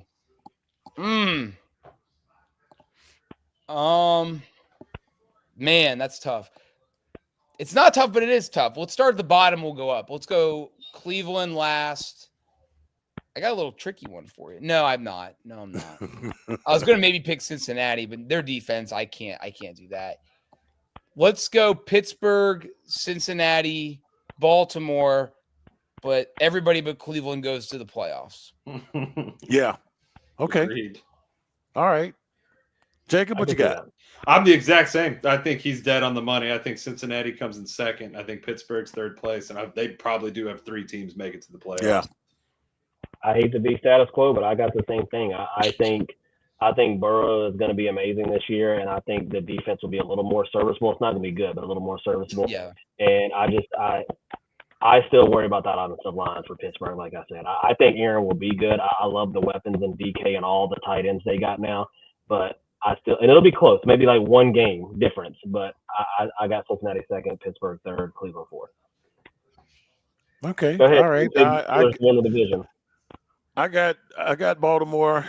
Probably, it's going to be a toss-up between Cincinnati and Pittsburgh, because if Cincinnati just comes out, gangbusters, man, it could spell trouble for Pittsburgh. But I think either one of them could be in that second spot or third spot. But if not, I got the Steelers in the third spot, and then, of course, Cleveland. Cleveland is going to be Cleveland, but tell you what, who said they're going to win 6 games? Was that you, Jacob? I said that was 5. me. I said 5, yeah. Oh, my goodness. One thing I wanted to throw out real quick, I feel like the Ravens always have a clunker season, don't they? Yeah. Every 4 or 5 years, they have like a clunker that nobody sees coming. That's why I hesitated, because it's like everybody's talked themselves into the Ravens. And it's like the one thing I've learned in the NFL, my 40 years on earth almost, is I'm going to lean into being 40, Dustin, if you haven't. You got to lean into it, right? You Absolutely. Got to lean in. Right when you think you know something, you don't. Yeah. You know what I mean? And like last year, we were like, oh, God, Carolina's going to be awful. And then they're giving the Chiefs a good game, and they're winning. Yeah. And Yeah. You know what I mean? Or it's like, Yeah. we thought Houston would be bad 2 years ago, and look what happened to them. Like, so it's like I can see Baltimore having a clunker. Henry gets hurt. Their defense doesn't perform well, or Lamar gets I could see a clunker, and then it's everybody's, and then But then it's Pittsburgh and Cincinnati fighting it out, right. And then so I think I will say I don't think it'll be a runaway. I think it will be a contentious, tight battle to win this division and for second place. But I think all 3 teams will make it if there's not a clunker, Baltimore has injuries kind of season. Okay. I'm gonna say that Joe Burrow wins MVP this year. Agreed. I agree with that. Yeah, agreed. Yeah, I can support He that. should have last year. Regardless of record, he should have last year. So I mean, this is the year for him. What do you guys think though? I know Gene probably needs to go, but I will say one thing, I'm a little mad that how do I turn that off? Okay. Let me see. Sorry, technology. All right. Saquon Barkley not winning it and getting 2,000 rushing yards. If you're not going to give it to oh boy. I'm not that popular. We got some breaking news going on over there? No, it's my cousin probably wants to talk about Cameron Hayward holding out. So, Yeah. But which is really dumb, by the way. But what was I saying now? I don't remember. Saquon and 2000. Saquon, Yeah. Oh yeah. If you're not gonna give it to Joe, then give it to Saquon. Yep. Yeah, I agree. That bothered me. It's like it's become the NBA. Well, this guy hasn't won it yet, so let's give it to him. And Allen was great. I think Allen won it because no one expected he did it with less, right?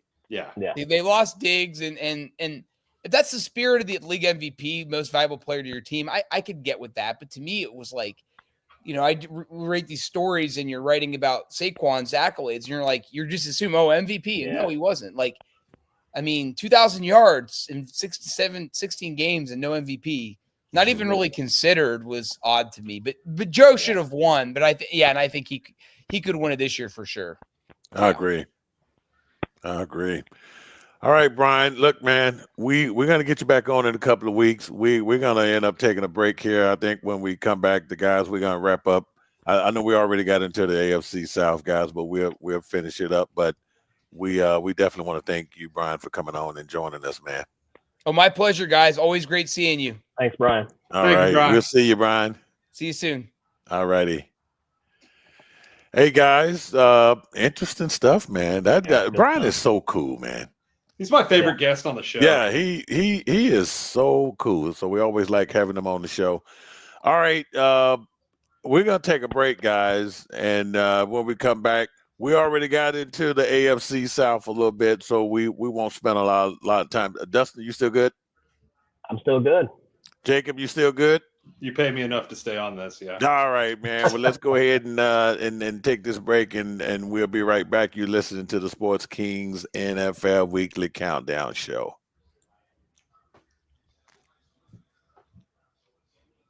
My mom has taken up going to the park to practice yoga. My dad's going to a club, but not a book club, a salsa club. Finding new hobbies comes with age. My mom has started getting lost and not knowing where she's going. Becoming lost or disoriented doesn't. Confusion with time or place may be a sign of Alzheimer's. An early diagnosis can help improve the quality of life for your loved one. Learn the warning signs of Alzheimer's at 10signs.org. Brought to you by the Alzheimer's Association and the Ad Council.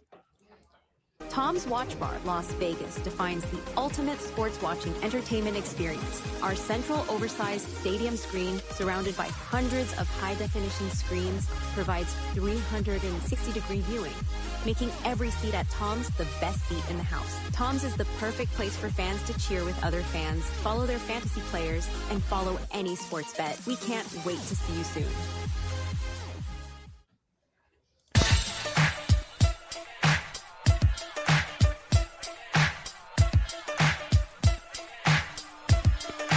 It's the NFL Weekly Countdown Show with the Sports Kings right here on iHeartRadio.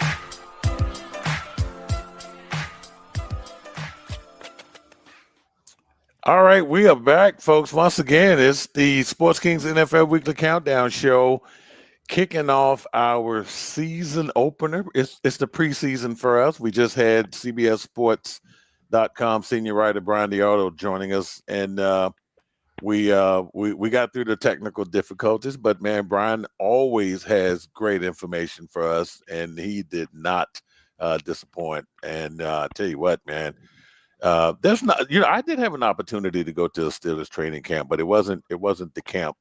Now it was one of the mini camps that the rookies have to go to. So well, he had me when he said golf, so I might need to make it. No, this was actually at the Rooney. This was at the Rooney facility in right there in Pittsburgh. The training camp is in Latrobe. I've never been there, so that was pretty cool. So hey, just want to mention that the show is brought to you by Tom's Watch Bar, and Tom's Watch Bar Las Vegas is the new home of the Sports Kings. I tell you what, guys, this place is located inside the New York casino, and we're going to be there August 28th for our patented Sports Kings fantasy football draft. I think we did a draft last year. We did one. I think we did it on the ESPN show.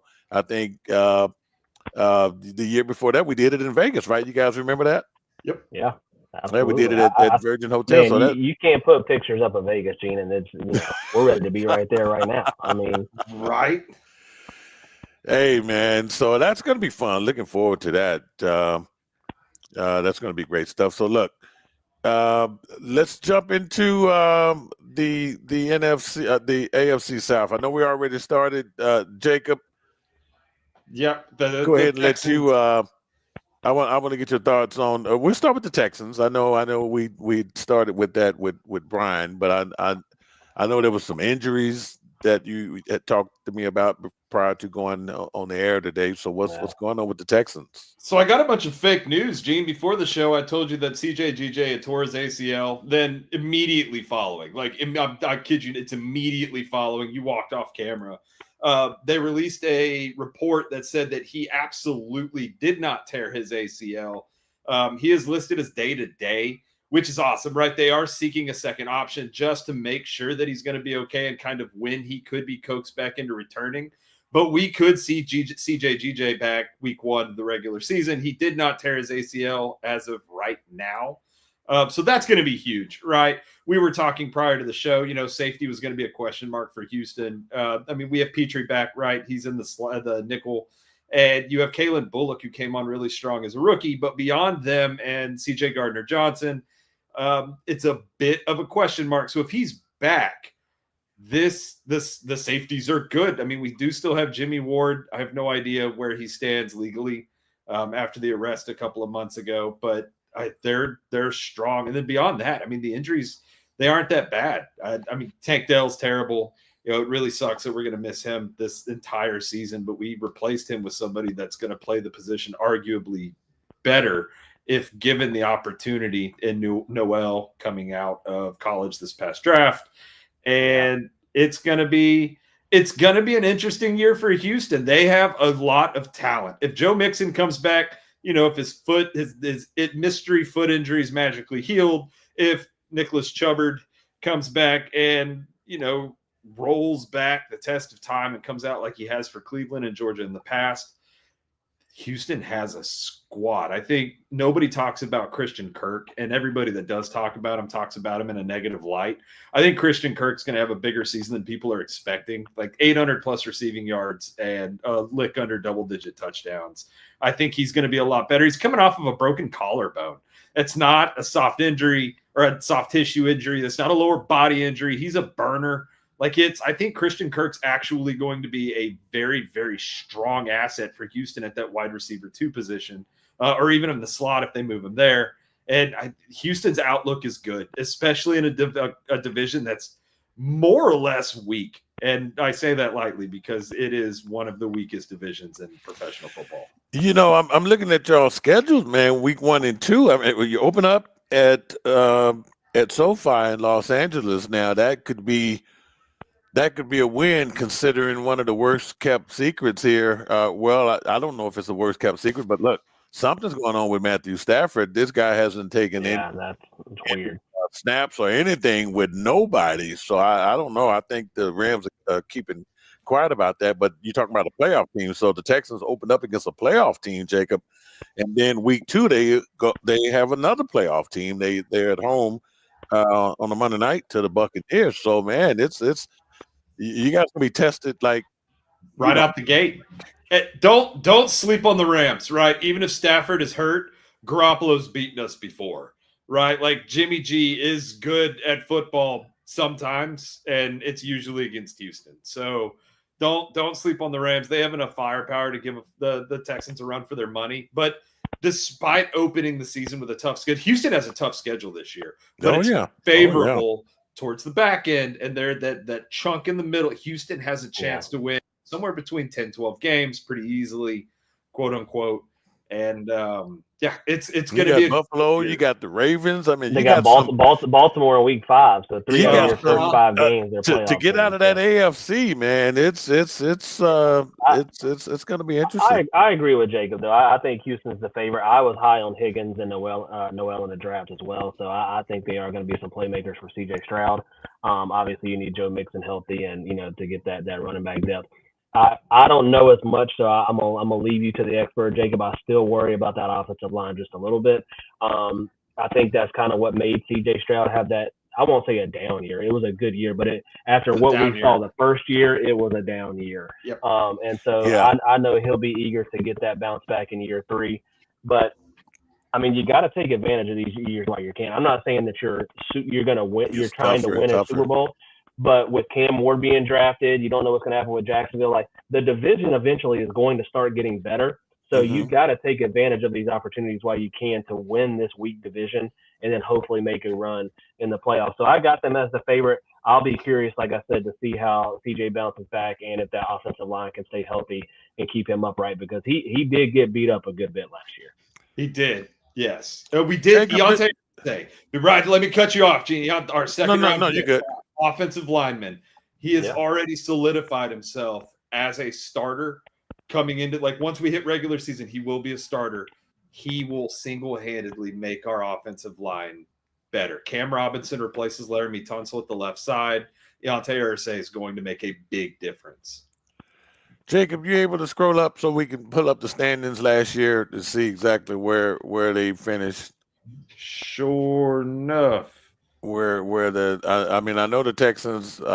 Houston was 10-7, so you got them winning more than 10 games this year, right? Right, Jacob? Correct. I'm thinking that number is going to be closer to 12.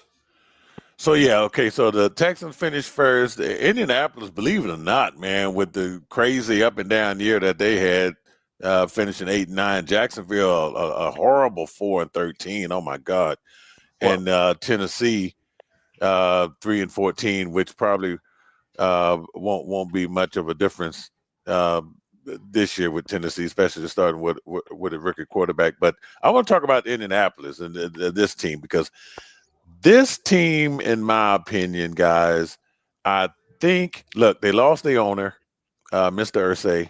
I think they're going to be playing with a lot of emotions there. But we saw in the preseason game, Danny Dimes, as Jacob likes to call him, he is now part of this team. And, of course, Anthony Richardson. So I was watching Manti Te'o last week on NFL Network, and that guy is just not a believer in Anthony Richardson at all. And it all stems back to the time when he just basically tapped out and wanted to come out of the game. And he just think that is going to haunt him for the rest of his career until he just balls out. But I don't know if he has the team or the locker room, as they like to say. I think Daniel Jones is hungry. I think Daniel Jones is looking for an opportunity. Now, he took a sack. He took a pretty good sack too tonight that could have resulted in an injury. But you know, they're practicing now. They're practicing to see, you know, who's going to do what. We saw some flashes. What was it, 4 or 5 games of Anthony Richardson where he looked like he was going to be a beast, didn't he? Yeah, especially against Houston. Pulled the Ty Hill on us and just played lights out against Houston for no reason. Sucked most of the other games, but against the Texans, he's looked really good a couple of times. I'll just say it. I've got the Colts finishing third in this division. I actually think that Jacksonville is going to pass them this year. I just think there's too many question marks around the quarterback. When you got Anthony Richardson with a bunch of talent. You got Danny Dimes, who you say is hungry, but hungry only kind of gets you so far. And when you're shuffling so much back and forth, if you're going, okay, we like Richardson, we're throwing him out there, and he gets hurt, and then we're back to Daniel Jones, and then we go back to Richardson. It's just too much shuffling going on. And if both quarterbacks are taking that kind of hits in the first preseason game, I mean, that's already not a good sign for that offense. Yeah, that's not a good sign at all. It's just kind of, when you look at Indy, it's just, it's just average. It's just, you got some bright spots on the team with some positions, but I just don't see it clicking this year, and I got them finishing third. I mean, look, to win 8 games in that division. I mean, this is not a bad record. Okay, they were right there with the Cincinnati Bengals. I don't see 8 games this year, though. I don't see it. Agreed. I agree with you. I see more in the 6, maybe 7 range if they they get some stuff going. And because they still got their star running back who gets, he gets it done. I mean, whether you like the guy or not, he's a maybe it's me more so thinking that eventually Jacksonville has to take a step. And I just think, I know it's a new coach, but he's a very bright offensive mind. He had Tampa's offense and Baker Mayfield kind of turned around. I just think when you have Trevor Lawrence, and I know, again, we're going to talk about him. He came out as one of the most touted prospects in quarterback, and he just hasn't lived up to the hype. But when you got guys like, I think Brian Thomas Jr. is going to have a massive second year. That guy is unbelievable. You added Travis Hunter, which is going to be one of the most fascinating storylines we watch. Oh yeah. The Panthers play them in week 1, so I'm going to be very curious. I think that's the perfect time to play them before they kind of figure out how they want to use Hunter in the hot Jaguars heat. So I'm looking forward to that. but you add some juice there with him. You add De'Ami Brown from the Commanders to the receivers, so they got some good weapons around them. And I mean, there's just too much talent with Trevor Lawrence and some of these receivers that in this weak division, they got to take a jump. And when I say a jump, I'm not saying win the division. I just think maybe they take a step over the Colts and finish second in the division. But Dustin, how do you take a step up when Trevor Lawrence is working on his third coach in 4 years? Peyton Manning always says this. He says, if you really want to run a quarterback, change coordinators and coaches on them. I get it. And I think that was part of Bryce Young's problem in Carolina to start off. They were changing too many coaches and coordinators. So I completely agree with you. Again, maybe it's a combination of me being down on Indy. And then, again, when I say Jackson was going to take a step, what were they, 4-13 last year? Yeah. I'm talking maybe flirting with 8 wins, maybe 500. I'm not talking 12 wins, make a playoff, 11 wins. I'm just talking maybe flirting right below like 8 and 9, kind of like Indy was last year. I kind of could see them floating around that number. Not to mention with Jacksonville, we're looking at 2024 with this record, right? The year before that, Jacksonville was a good team. They were second place in the division. Yeah. They almost won the division. They were one game, I think half game maybe behind Houston in the division. Like Jacksonville took a big step back last year due to injuries. Trevor Lawrence gets injured. Travis Etienne gets injured. Half their defense gets injured, right? So to your testament, Dustin, like Jacksonville is a good team who fell on a tough – there was the bonker year that Brian Yardo was talking about for Baltimore, right? It was just a dinker. And Jacksonville should come back to reclaim silver in the AFC South. Well, hey, look, I'm gonna make my first bold prediction. My first bold prediction of our first show of the season. The Indianapolis Colts are going to finish last in the AFC South. Last? I can see that. Last. Wow. We're jumping into the Titans. Not Tennessee with a rookie quarterback? Xavier Restrepo. Wholesale changes? Yeah. Listen, of course, it's a rookie quarterback. It's going to take some time.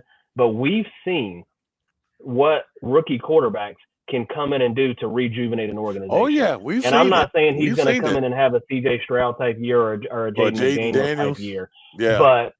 But we've seen the energy that can infuse. And when you watch a team who had Will Levis and Mason Rudolph throwing the ball last year, I mean, Will Levis was handing the football to the other team. I mean, if you can just get adequate quarterback play and you know it's your young up-and-coming rookie, that rejuvenates an organization. And I could see them. I could see them getting 6 wins. I want to see what they look like in the preseason, even though I mean we know it doesn't mean nothing. I just want to see how fundamental they look.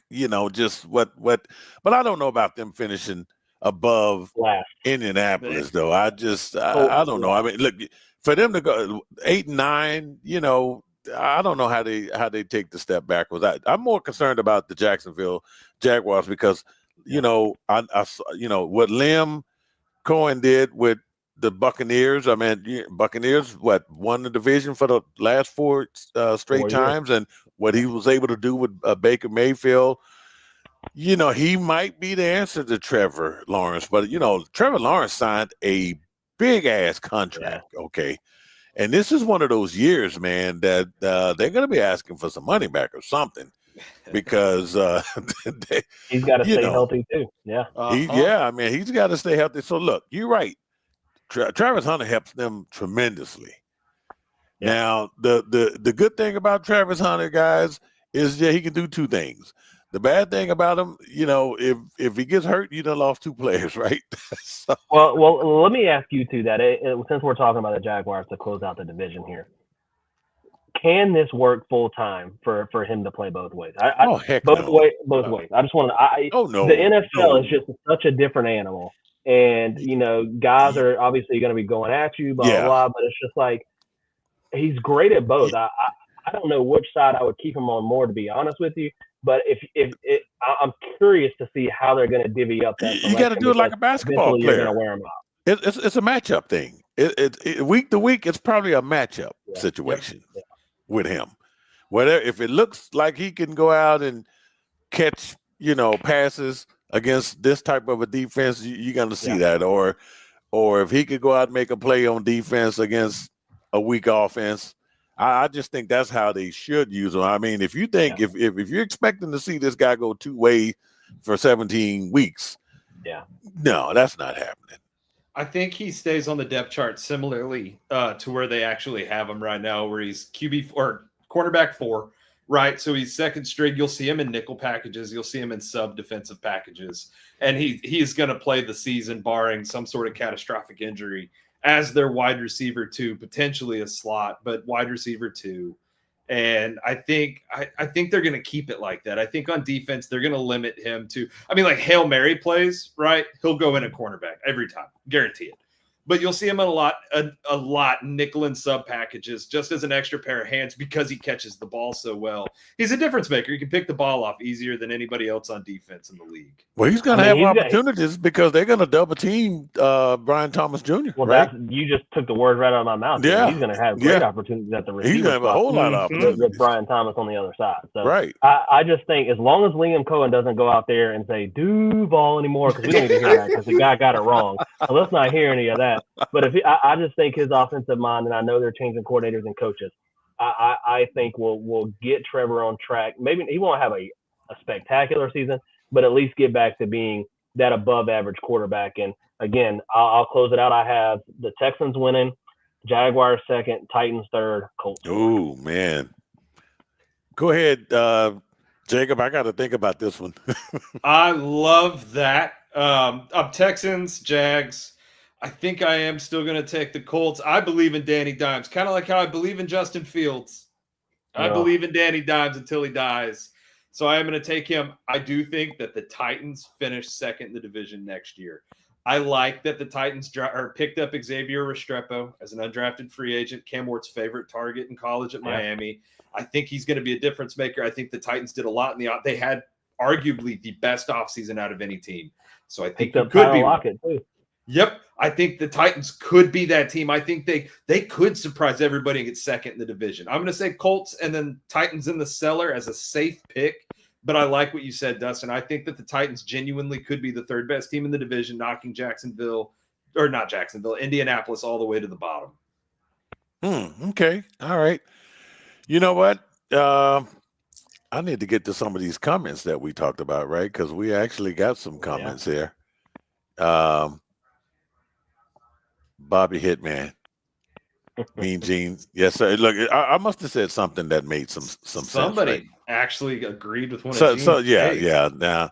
Now he's also a Raiders fan. So the Raiders just kicked off with Seattle over in the. What comment did he agree with? I have to know that's that. an old look. He's curious that too, maybe too. So look, he. It might have been Raiders. The Raiders got a pick not too long ago. The Raiders picked Seattle. It might have been their ones off. That might have been what that was. Is Bobby Hitman? Is that downtown Wayne Brown's alias? No. Bobby's on the West Coast. He's a California guy. Absolutely, Bobby. We love you. Thanks for being here. Bobby's gonna. He's the right. Look, this Raiders game reminds me. You remember when the Raiders used to be. When Seattle used to be in the AFC West. Yeah. So this is an old rematch here. Well, stop stalling and give us your AFC South. Yeah. Okay. Well, the comments threw me off. Okay. So look, the Texans are going to win the division again. I'm going to go with Indy to be second. Jacksonville will be my third pick there. I can't wait. I want to see what Trevor Lawrence is going to do. I give him a pass in the sense that he's working with another coach and another coordinator.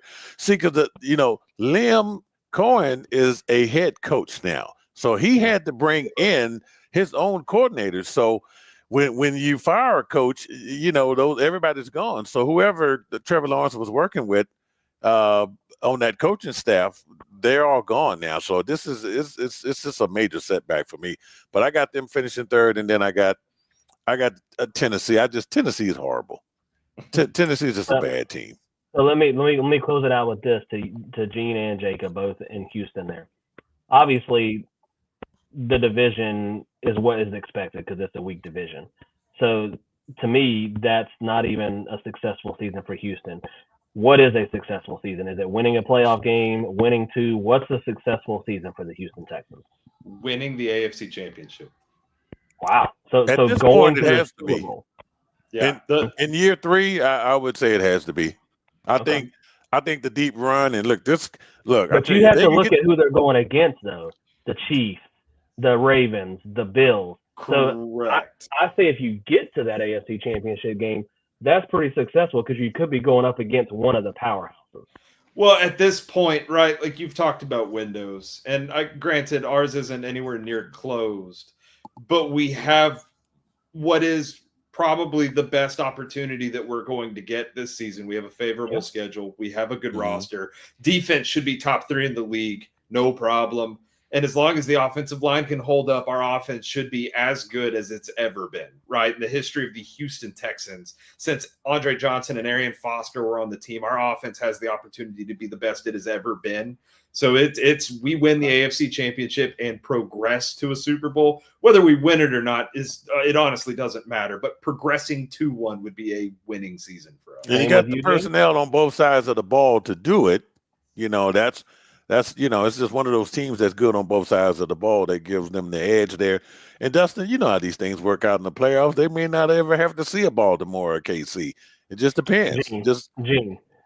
How many years in a Well, row? I mean, they're going to see them in the regular City season or Buffalo or somebody. They're going to see some. They're going to see one of those teams. Well, if you do see them, you want to see them in your backyard. You want to win enough games, and they're going to get an early test, Jacob. They got Buffalo and Baltimore on the schedule this year, and those are critical games that could determine home field advantage later on in the year in the AFC. I mean, so I'll just say it now. If Matt Stafford plays, y'all are losing week 1 to the Rams. I disagree with that. Okay. I'm going to relaunch the gambling. We may have to put a little side wager on that. As we get closer to the regular season. I'll run the table on that one. Yeah, no, I'll take your bet. We'll have to talk about it. Hey guys, we should say hi to our former promoter, Ray Lee. She has a beautiful little girl. Lee. And she's still working behind the scenes here with the Sports Kings NFL Weekly Countdown Show. Congratulations. So, guys, I mean, let's wrap this up here. I mean, this is a long show. It's our first one here. We want to thank Brian for coming on here and doing his thing. We worked through the kinks there. So I promise you we're going to get better. But, look here. This is what we really need, okay? We need folks to subscribe to this channel and share it, like it, do all that great stuff here because we're gonna have some good shows here. I know for a fact we're gonna have Icky Woods joining us at some point in time during the year. So because we're definitely gonna keep an eye on the Cincinnati Bengals, and we're gonna have some other interesting guests. In a couple of weeks, we'll be in Las Vegas. We'll be talking about that on the next show. So. The interesting thing about this new format that we're on here is that the audio portion of this show you'll be able to get on our iHeart Radio podcast, okay, or wherever you get your podcast. But we're mainly promoting iHeart Radio podcast, okay. So you can go and catch any part of the show. All right. So will these shows always be an hour and a half? Probably not.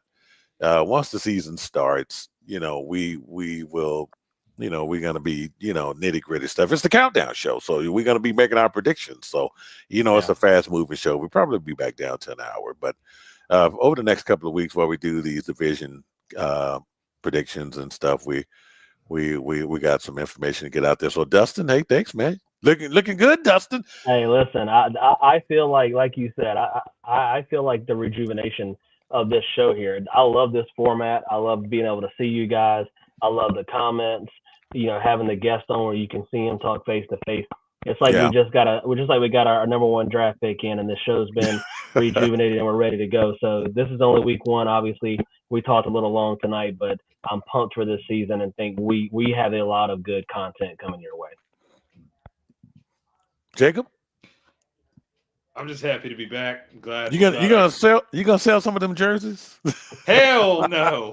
Nah, these are my pride and my joy. You got that's what at least that's about $1,600 on the wall, right? Or $2,000. It's Cromartie's number. How many kids he has? Yeah. No, this is the funnest hobby I've ever had. That's funny. That's funny right there. All right. Well, look, guys.